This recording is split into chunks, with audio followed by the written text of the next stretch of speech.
ሰላም የስፖርት ቤተሰቦች ዛሬ የአርሰናል ደጋፊዎች እና የስፖርት አፍቃሪዎችን ያስፈነደቀ ትልቅ የዝውውር ዜና ይዘንላችሁ መጥተናል።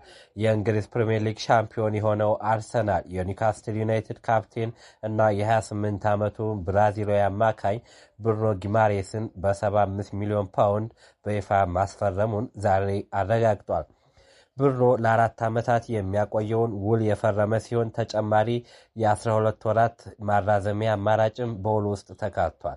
በዚህ ቪዲዮ የብሩኖ የመጀመሪያ አስተያየትና ከኒውካስትል ዩናይትድ ጋር የተፈጠረውን የሀሳብ ልዩነት፣ የቁጥር 39 ማሊያን የመረጠበትና ልብ የሚነካ አባታዊ ምስጢር፣ ዴክላን ራይስና ጋብርኤል የላኩለትን የደስታ መልእክት፣ ስፓን ሚዲያና ኦፕታ ያወጧቸው ድንቅ የታክቲክና የስታቲክስ ቁጥሮችን እንዲሁም የገብርኤል ጀሰስን የክርስቲያኖ ሮሜሮና ሌሎች የዝውውር እንቅስቃሴዎችን ምንም መረጃ ሳናስቀር በዝርዝር እንመለከታቸዋለን። ቪዲዮ ላይክ በማድረግ ጀምሮ አርሰናል በመጀመሪያ ያቀረበው ከ40 ሚሊዮን እስከ 45 ሚሊዮን ፓውንድ ጥያቄ ውድቅ ተደርጎበት የነበረ ቢሆንም በመጨረሻ በ75 ሚሊዮን ፓውንድ ስምምነት ላይ ደርሰው ብሩኖ ዝውውሩን ለማጠናቀቅ በስፔን ላማንጋ ይገኝ የነበረውን የኒውካስትል ዩናይትድ የቅድመ ውድድር ዝግጅት ካምፕ በማቋረጥ ወደ ለንደን አምርቷል። ብሩኖ ከኒውካስትል ዩናይትድ ስላለው ስንብት ሲናገር የስንብት የመጣው በሀሳብ ልዩነቶች ምክንያት ነው። እንደኛ አይነት ውብና ጥልቅ ፍቅር በነበረው ግንኙነት ውስጥ እንዲህ አይነት ነገር ሊፈጠር ይችላል። በሕይወቴ ካደረግኳቸው ውሳኔዎች ሁሉ በጣም ከባዱ ነበር። ነገር ግን ለአካሄዳችን አዲሱ አሰልጣኝ ማቲያስ ያይሴል ጥሩ ሰው እንደሆኑ አውቃለሁ።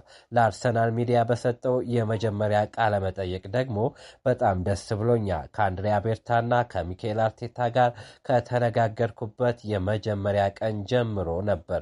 2 የዓለም ዋንጫዎችን ከተጫወትኩ በኋላ በሕይወቴ አዲስ ፈተና የሚያስፈልገኝ ደረጃ ላይ ነኝ። ዋንጫዎችን ማሸነፍና ታሪክ መስራት እፈልጋለሁ። ለአርሰናል ደጋፊዎች የምናገረው እኔ የእናንተ ተዋጊ ዋሬር ነኝ፣ በፍጹም እጅ አልሰጥም ብሏል።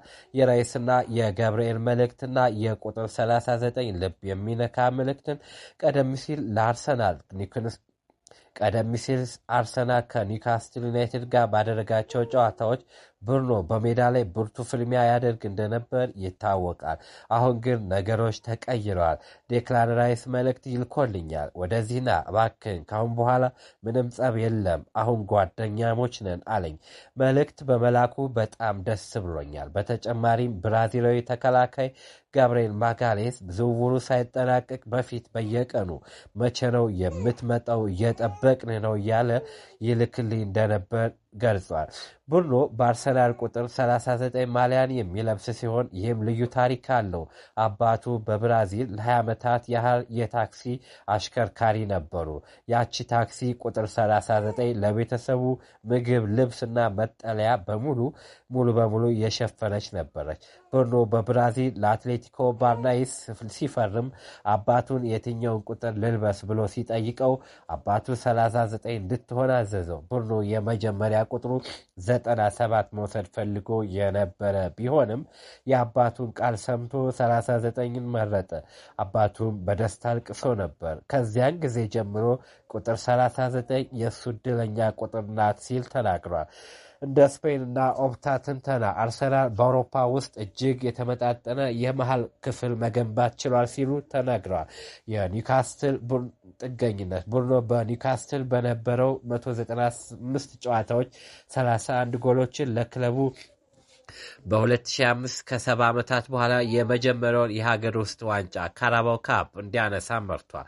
ኒውካስትል ዩናይትድ እሱ በተሰለፈባቸው ጨዋታዎች በአማካይ 1.8 ሲሰበስብ ነበር። እሱ በሌለባቸው 16 ጨዋታዎች ግን የተሰበሰበው ነጥብ ወደ 0.7 ዝቅ ብሏል። ያሸነፉት 2 ጨዋታዎች ብቻ ነው። የጎልና የአሲስት አቅሙ ባለፈው ውድድር ዘመን በፕሪሚየር ሊጉ 9 ጎሎችን በማስቆጠር የኒውካስትል ዩናይትድ ከፍተኛ ጎል አስቆጣሪ ነበር። በጠቅላላው 15 የጎል አስተዋጽኦ አድርጓል። በበጋው የዓለም ዋንጫም ለብራዚል በ4 ጨዋታዎች 4 አሲስት አድርጓል። በየጨዋታው 6.1 ዱኤል፣ የምድርና የአየር ፍልሚያ እንዲሁም 1.6 ታክል በማሸነፍ ከአርሰናል አሁን ካሉት አማካዮች በሙሉ ይበልጣል። በሊጉም ሁለተኛው ብዙ ጥፋት የሚሰራበት ተጫዋች ነው። 2.3 በየ90 ደቂቃው ፋውል ይሰራበታል። ረጅም ኳሶችን በመቀየር ረገድ 62% ያህሉን በትክክል የሚያደርስ ሲሆን በየጨዋታው 8.6 መስመር የሚሰብሩ ኳሶችን በማሳለፍ ከማርቲን ኦዲጋርድ ጋር እኩል አፈጻጸም አለው። በአርሰናል ስብስብ ውስጥ የሚኖረው ሚና ብሩኖ በቁጥር 6 ተከላካይ አማካይ ወይም በቁጥር 8 ቦክስ ቱ ቦክስ መጫወት ይችላል። አርቴታ ከዲክላን ራይስ ጋር በሁለት አማካይ ደብል ፒቮት ሊጠቀምበት ወይም ከዙቢሜንዲና ራይስ ጋር በማጣመር ሙሉ አካላዊ ብቃት ያለው የመሃል ክፍል ሊገነባ ይችላል። ይህ ዝውውር ለክሪስቲያን ኖርጋርድ ወደ ኤቨርተን ለሄደው ምትክ ሲሆን የወጣቶችን የማይልስ ሉዊስ ስኬሊና የኢታን ኒዋነሪ የጨዋታ ጊዜ ሊቀንስ ይችላል ተብሎ ተዘግቧል። በጠቅላላው የአርሰናል አጠቃላይ የዝውውርና የቡድን ሁኔታ ስናይ ናፖሊና አሰልጣኙ ማሲሚሊያኖ አሌግሪን ጀሰስን ይፈልጋሉ። የጀሰስ ወኪል ጆቫኒ ብራንቺኒ በናፖሊ ካምፕ ታይተዋል። ናፖሊ ጀሰስን ለማስፈረም የ33 ዓመቱን ሮሜሉ ሉካኮን በ8.6 ሚሊዮን ፓውንድ ለፌነርባቼ መሸጥ አለበት። አርሰናል በወሩ የመጨረሻ ዓመት ላይ ለሚገኘው ጀሰስ ከ18 እስከ 20 ሚሊዮን ይፈልጋል። ክርስቲያኖ ሮሜሮ አርሰናል የቶትናሙን ካፕቴን ክርስቲያኖ ሮሜሮን ለመግዛት ጠይቆ የነበረ ቢሆንም ቶትናም ለተፎካካሪ አልሸጥም ብሏል። በሁለቱ ክለቦች መካከል ዝውውር ከተካሄደ 49 ዓመታት አልፏል። ፒዮ ስፖሪቶ አርሰናልና ማን ዩናይትድ የኢንተር ሚላኑን የ20 ዓመት አጥቂ ስፒስቶን በ73 ሚሊዮን ፓውንድ የሚገመት ለማስፈረም እየተፎካከሩ ነው። የቪኒሲየስ ጁኒየር ከሪያል ማድሪድ ጋር